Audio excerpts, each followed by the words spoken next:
Financial year 24-25 के GSTR 9 return filing करने का टाइम अब आ चुका है। जीएसटीआर 9 के रिटर्न में इस बार बहुत बड़ा मेजर चेंजेस किया गया है, जिसकी वजह से एक अकाउंटेंट का काम अब बहुत आसान हो जाएगा।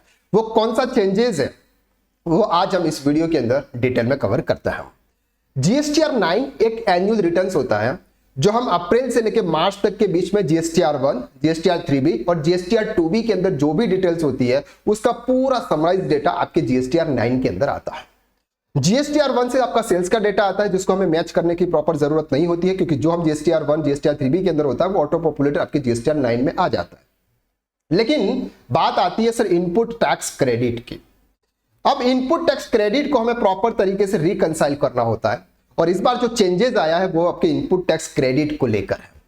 फॉर एग्जांपल हम मान के चले कि 24-25 फाइनेंशियल ईयर में हमने 10 लाख रुपीस की आईटीसी यूटिलाइज की, आईटीसी अवेल की।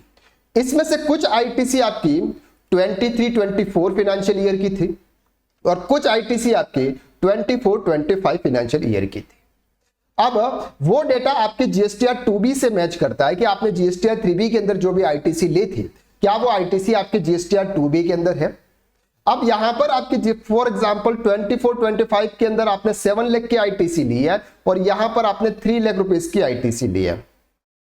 अब ये डेटा अगर आप यहां पर मैच करने के लिए जाएंगे तो वो डेटा मैच नहीं होगा। क्यों नहीं होगा इसको हम प्रैक्टिकल समझते हैं। सर ये है जीएसटीआर 3B का टेबल नंबर 4।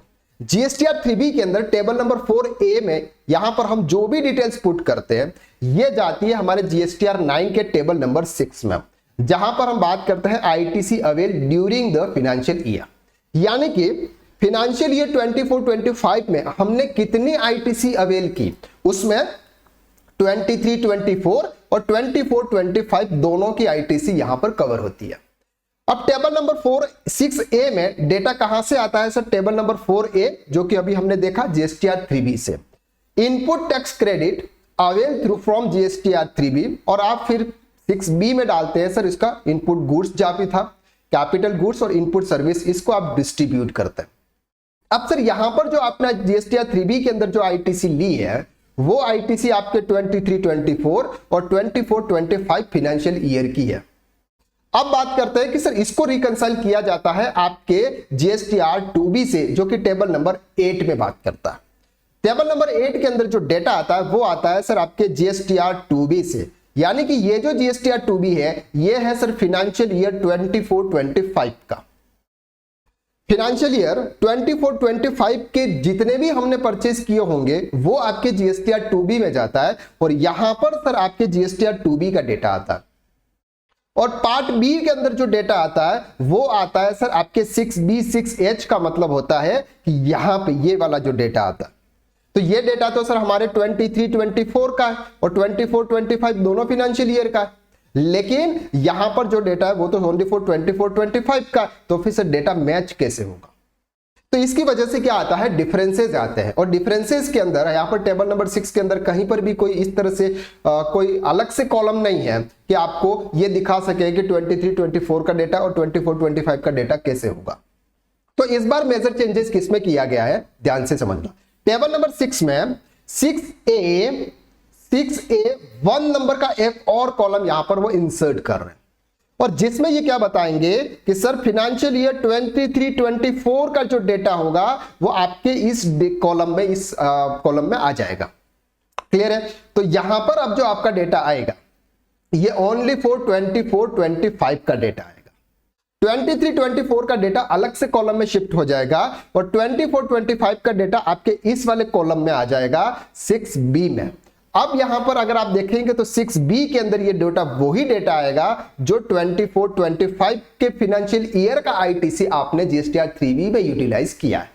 और जीएसटीआर 2B के अंदर आपका यहां पर वो डेटा तो आपका जीएसटीआर 2B से ही आ रहा है जो कि फाइनेंशियल ईयर 24-25 का।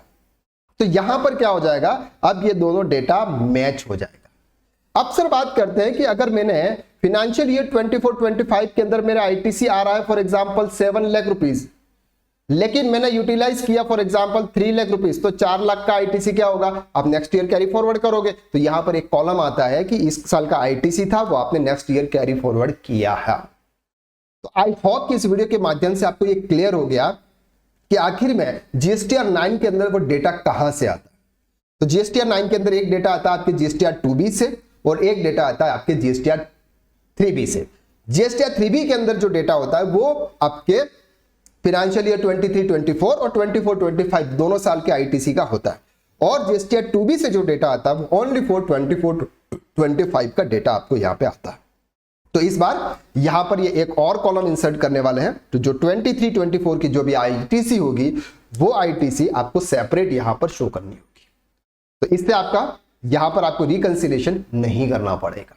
आई होप कि इस वीडियो के माध्यम से आपको ये क्लियर हो गया कि हमने क्या चेंजेस हुए हैं इस रिटर्न के अंदर और हमें क्या काम करना है। तो आज के लिए बस इतना, नेक्स्ट वीडियो में फिर मुलाकात करते हैं, तब तक के लिए थैंक यू सो मच।